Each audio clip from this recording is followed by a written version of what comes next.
আরাফার দিনের রোজা নিয়ে আমাদের দেশে প্রতি বছরই গন্ডগোল বা মত পার্থক্য দেখা দেয়। কোন দিন রোজা রাখবো?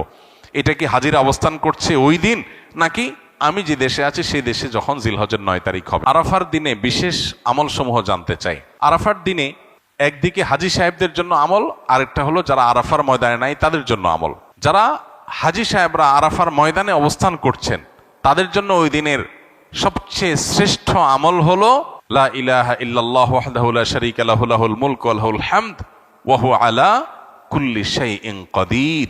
এটা মহব্বতের সাথে অর্থ বুঝে ধীরে ধীরে বারবার করে পড়তে থাকা, এটা হলো সবচেয়ে বেশি প্রয়োজনীয় কাজ। কেন?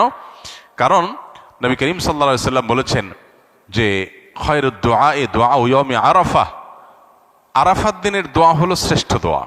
ওয়া খায়রু মা কুলতু আনা ওয়ান নাবিয়্যুনা মিন ক্বাবলি, নবীজি বলেছেন আমি আর আমার পূর্বের যত নবী রাসূল এসেছেন সবাই যত দোয়া আল্লাহর কাছে করেছে এর মধ্যে সবচেয়ে উত্তম হলো এটা, লা ইলাহা ইল্লাল্লাহু ওয়াহদাহু লা শারীকা লাহু লাহুল মুলকু ওয়া লাহুল হামদু ওয়া হুয়া আলা কুল্লি শাইইন কাদির। আল্লাহ ছাড়া সত্যিকারের কোনো মাবুদ নাই,